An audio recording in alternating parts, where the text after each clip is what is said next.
Good afternoon, student. Today we will start with civics. Lesson number 5, page number 55. Lesson number 5, the chapter name is Judiciary. We have seen that our government has three organs. We studied about the two organs, that is legislative, and the second organ is executive. Today in this chapter we will study about a third organ, that is judiciary. And what is the role of judiciary? Judiciary is basically, it has three main functions. And why judiciary is kept independent, it means the other two organs never interference in the third organ, that is judiciary. Page number 55. The first topic is, what is the role of the judiciary? We know court, whatever the decisions is taken on the issues means conflict, जो भी conflict होता है state versus state या कोई person versus person, ये सारे decisions mostly court में लिए जाते हैं. They can decide that no teacher can teach a student or about the sharing of river waters between the states, or they can punish people of particular crimes. Court decision ले सकते हैं, वो ये decision ले सकते हैं कि teachers कोई भी स्टूडेंट को मार नहीं सकती है, दो स्टेट्स को रिवर का पानी शेयर करना है, और जिसने भी क्राइम किया उसको पनिश करना है. Broadly speaking, judiciary is divided in the three following. The work of the judiciary is divided in three part: dispute resolution, judicial review, and the third is upholding laws and enforcing fundamental rights. We will see the first work which is done by judiciary is a dispute resolution. The judicial system, it is like a mechanism. It provides a mechanism for resolving disputes. यानी कि झगड़ा between whom? Between citizens. दो citizens के बीच का जो भी dispute होता है उसको सॉल्व करना का काम जुडिशरी का होता है. Between citizen and the government, कोई एक सिटीजन, उसको कोई गवर्नमेंट से प्रॉब्लम हो तो वो भी डिस्प्यूट सॉल्व करता है. बिटवीन टू स्टेट गवर्नमेंट, दो स्टेट गवर्नमेंट के बीच में डिस्प्यूट जो होता है उसकी रेजोल्यूशन करता है. And between central government and state government, तो डिस्प्यूट रेजोल्यूशन में वो डिस्प्यूट सॉल्व करता है बिटवीन दो citizens, between citizens and the state, between two states, and between the central and the state government. The second part is judicial review. Now what do you mean by this? Constitution have given few power to judiciary, the third organ. It has few power which can judiciary pass in the parliament. अगर उसे लगता है कि constitution की जो basic structure है वो violet हो रही है यानी तोड़ी जा रही है, तो जुडिशरी के पास पावर है कि वो पर्टिकुलर लॉ पास करता है पार्लियामेंट में, और इसीलिए उसको बोला जाता है judicial review. Now we will come to the third work which is done by the judiciary: upholding the law and enforcing the fundamental right. Every citizen of India can approach Supreme Court or the High Court, पर कब? जब उसे लगे कि उसका fundamental right violate होता है. हमने फर्स्ट चैप्टर में हमारे सारे फंडामेंटल राइट्स पढ़े थे: freedom of equality, freedom of education, constitutional remedy, जो लास्ट हमारा फंडामेंटल राइट था. According to that fundamental, if any citizen feels that its fundamental right is being violated or not given, it has full right that it can directly approach to the High Court or Supreme Court. Right? यहाँ पे एक example भी दिया गया है हकीम शेख. वो agricultural labourer था जो ट्रेन से गिर गया था और उसने अपने आप को इंजर कर लिया, जिसकी कंडीशन वर्स हो गई और उसको काफ़ी हॉस्पिटल ने एडमिट करने के लिए रिफ्यूज़ कर दिया. ये केस गया था supreme court. On hearing this case, supreme court have approved article 22, means every citizen have a right to life. Article 21, which provides every citizen the fundamental right to life, has included right to health also. It therefore directed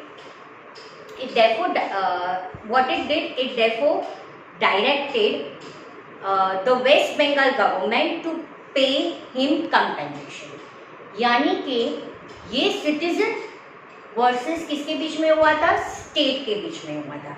citizen versus state के बीच में हुआ था और इसमें उन्होंने ये बोला waste Bengal state को कि वो कंपेंसेशन देगा हकीम शेख को, जिसने काफ़ी सफ़र किया है, राइट।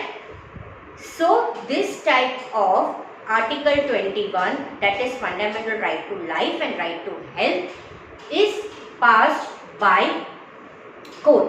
तो जहाँ पे भी आपको लगे कि आपके फंडामेंटल राइट्स वायलेट होते हैं तो आप डायरेक्टली जा सकते हैं हाई कोर्ट और सुप्रीम कोर्ट। अब पेज नंबर 55 में कुछ इन्फॉर्मेशन है। यहाँ पे आपको फोटोग्राफ दिया गया है, देखो सुप्रीम कोर्ट का दिया गया है, सुप्रीम कोर्ट ऑफ इंडिया की फोटोग्राफ दी गई है। ये एस्टैब्लिश हुआ था 26 जनवरी 1950। Please underline this. It can be asked in the MCQ that when was Supreme Court established? So it was established on 26 January 1950, the day when India became republic, right? So earlier it was located in the Chamber of Priests and now it is moved into the New Delhi. पर यहाँ पे आपको underline करना है कि वो कब establish हुआ था, that is 26 January 1950. Now we will move to the second point, that is why judiciary is kept independent. Why it is necessary to keep judiciary independent. Page number 56, why judiciary is kept independent. Now imagine a situation. According to a book, there is a powerful politician who encroached, यानी जिसने छीन लिया है कोई family की land. Within this judiciary system, politician has a power to appoint.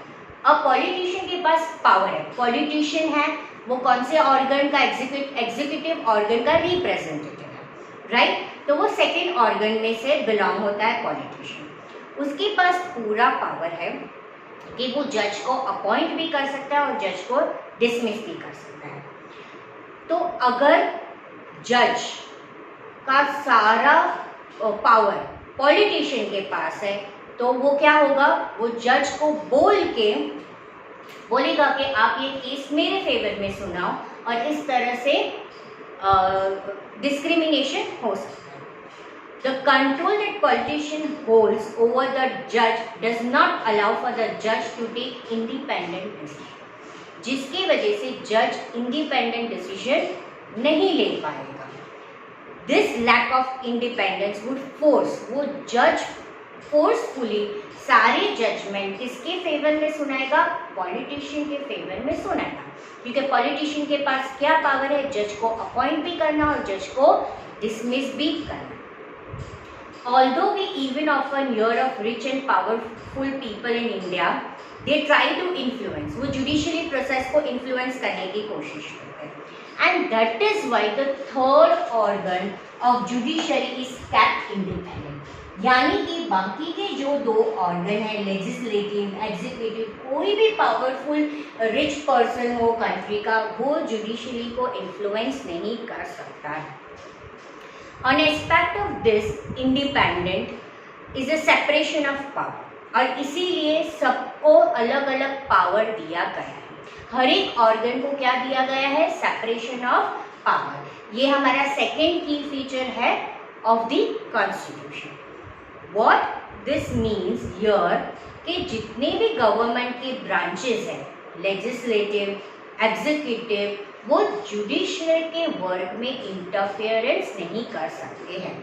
तीनों के तीनों ऑर्गन्स एक दूसरे में इंटरफेरेंस नहीं कर सकते हैं. The court are not under the government and do not act on their behalf. They are totally not under the government, or according to the representative of government they are not supposed to work.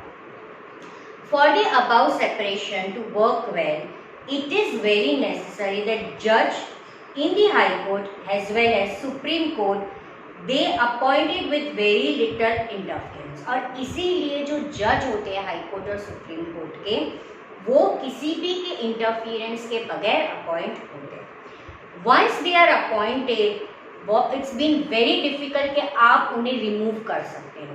कोई भी politician आए और वो बोले कि नहीं उनको remove करना है, तो it is not very easy. It is the independence of judiciary कि वो कोर्ट को play a central role in assuring that there is no misuse of the power. Legislative और एग्जीक्यूटिव जो ऑर्गन है, वो दोनों ऑर्गन उनका कोई भी मिसयूज ना करें, because it is very necessary to protect the fundamental right of citizen.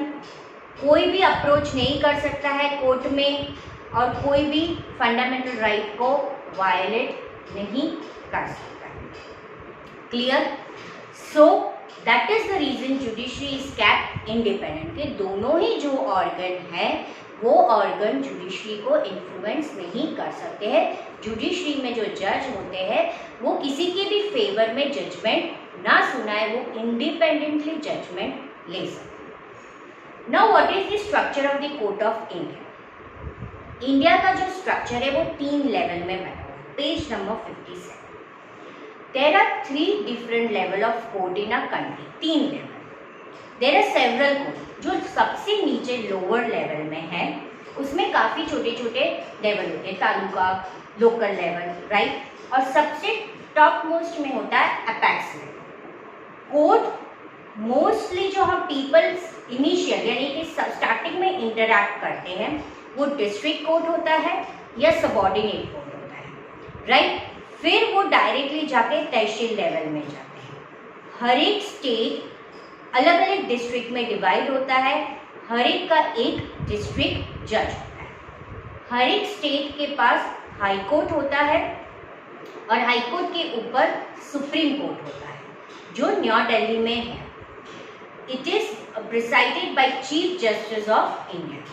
Decision जो सुप्रीम कोर्ट में लिया जाता है वो सभी कोर्ट में मानना पड़ता है। Every court of India has to agree with the decisions made by the Supreme Court.